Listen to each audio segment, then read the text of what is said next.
기술이 동물 보호소를 그냥 좀 더 좋게 만드는 수준이 아니라 아예 밑바닥부터 완전히 뒤바꿔 놓고 있다는 사실 혹시 알고 계셨나요? 이 놀라운 혁신의 시작은요, 바로 길 잃은 강아지 한 마리의 이야기에서부터 출발합니다. 자, 한번 상상해 볼까요? 강아지 한 마리가 길을 잃었어요. 이 작은 생명의 운명은요, 앞으로 어떤 시스템을 만나느냐에 따라서 정말 하늘과 땅 차이로 갈리게 됩니다. 강아지가 길을 잃으면 어떻게 될까요? 사실 지금까지 이 질문에 대한 대답은 안타깝게도 비극으로 끝나는 경우가 너무 많았죠. 하지만 이제는 달라요. 바로 기술이 그 슬픈 결말을 완전히 새로 쓰고 있거든요. 여기 보시면 두 갈래 길이 극명하게 보이죠? 한쪽은 뭐랄까 자원도 부족하고 그냥 기다릴 수밖에 없는 그런 낡은 시스템이에요. 그런데 다른 한쪽을 보세요. AI가 딱 길을 밝혀주면서 집은 이쪽이야 하고 가장 빠른 길로 안내해 주는 거죠. 네, 그럼 도대체 기존 시스템에 어떤 문제가 있었던 걸까요? 이 근본적인 위기를 제대로 알아야만 진짜 해결책이 왜 필요한지 이해할 수 있겠죠? 매년 10만 마리. 정말 어마어마한 숫자죠?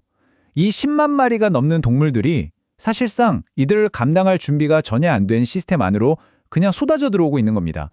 이게 그냥 숫자가 많아서 힘든 그런 단순한 문제가 아니에요. 결국 보호선은 꽉 차고 예산은 바닥나고 결국엔 안락사로 이어질 수밖에 없는 거죠. 이건 정말 구조적인 악순환이고 시스템 자체가 실패했다는 뜻입니다. 자, 그럼 해결책이 뭘까요? 보호소를 더 크게 짓는 거요? 아니에요. 그건 밑빠진 독에 물 붓기죠. 진짜 해결책은 이 동물들의 홍수가 보호소 문을 덮치기 전에 입구에서 딱 막아주는 아주 똑똑한 AI 경비원을 두는 겁니다. 바로 이 기술이 그 AI 경비원의 정체입니다. 입소 필터링이라고 하는데요. 이름 그대로예요. 동물이 지자체 보호소에 들어가기 전에 AI가 먼저 데이터를 쫙 훑어서 이 아이는 길 잃은 주인이 있는 아이네.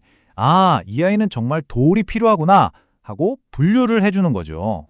이 과정이 정말 기가 막힙니다. 한번 보세요. 첫째, 시민이 동물을 발견해서 사진을 딱 찍어 올려요. 그럼 둘째, AI가 순식간에 사진을 분석해서 등록된 반려동물 정보랑 비교하는 거죠. 정확도가 무려 92%래요. 그래서 만약 주인이 있는 아이면 바로 세 번째 단계, 주인한테 연락이 가서 즉시 집으로 돌아가는 거예요. 주인이 없는 아이라면 전문적인 관리를 받을 수 있는 다른 곳으로 연결해 주고요. 정말 완벽하죠. 여기서 제일 중요한 포인트가 바로 이겁니다. 길 잃은 아이들은 이제 지자체 보호소에서 단 1초도 머물 필요가 없다는 거. 이게 정말 엄청난 변화예요. 보호소 과밀화라는 악순환의 고리를 그냥 원천적으로 딱 끊어버리는 거니까요. 자, 그럼 AI 필터링을 거쳐서 진짜 도움이 필요한 동물들은 어디로 갈까요? 이 아이들을 기다리는 곳은 바로 스마트 보호소입니다. 과연 그 안은 어떻게 생겼을지 기술이 만든 새로운 세상을 한번 들여다보시죠. 여기 이 친구, 맥스를 한번 보세요. 지금 맥스는 24시간 내내 AI의 돌봄을 받고 있어요. AI 비전 에이전트라는 게 밥은 잘 먹는지, 응가는 괜찮은지, 아주 작은 변화까지 다 체크해서 맥스 상태가 좀 이상한데요? 하고 바로 직원에게 알려주는 거죠. 여긴 그냥 잠만 자는 곳이 아니라 첨단 건강관리센터나 마찬가지인 셈입니다. 그리고 보호소의 이 구조물, 이것도 보통이 아닙니다. 업사이클링된 모듈인데 핵심은 바로 자동화된 위생관리예요.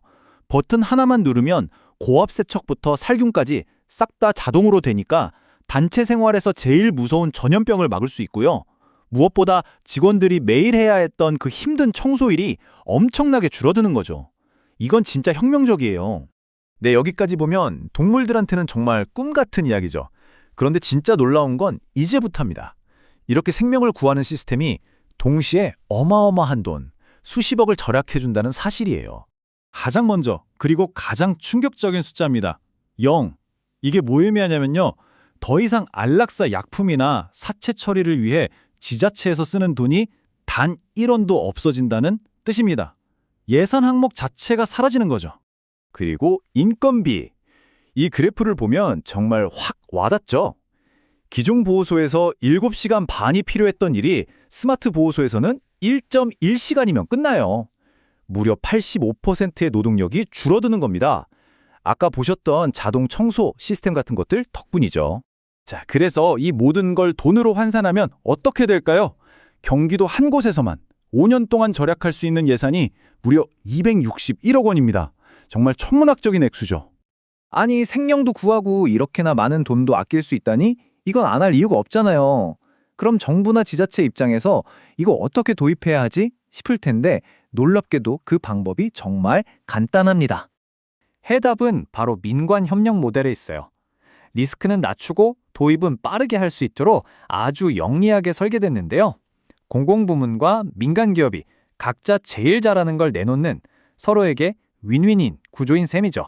핵심은 아주 간단한 가치 교환이에요. 정부는 땅이나 빈 건물 같은 공간을 제공하고요. 비기닝 같은 기술 기업은 자신들이 가진 세계 최고 수준의 AI 기술을 제공하는 거죠. 좀 더 자세히 볼까요? 지자체는 그냥 쓰지 않는 땅이나 건물을 내주고 나중에 돌려받을 수 있는 보증금만 내면 돼요. 그럼 비기닝에서는 이 모든 AI 플랫폼이랑 스마트 보호소 기술을 아예 무상 라이센스로 제공합니다. 그러니까 우리 세금이 낭비될 위험이 거의 없는 아주 안전하고 효율적인 방법인 거죠. 바로 이런 그림이 현실이 되는 겁니다. 그냥 방치되어 있던 공공부지나 문 닫은 학교 같은 곳들이 생명을 살리는 혁신과 따뜻한 마음이 공존하는 그런 멋진 허브로 다시 태어나는 거죠. 정말 멋지지 않나요? 데이터와 기술, 그리고 생명을 존중하는 마음, 여기에 아주 스마트한 경제 논리까지 더해진 이 모델을 보고 있으면 이런 희망적인 질문을 던지게 됩니다. 이것이 정말 전 세계의 안락사를 끝낼 수 있는 첫 번째 청사진이 될 수 있지 않을까요?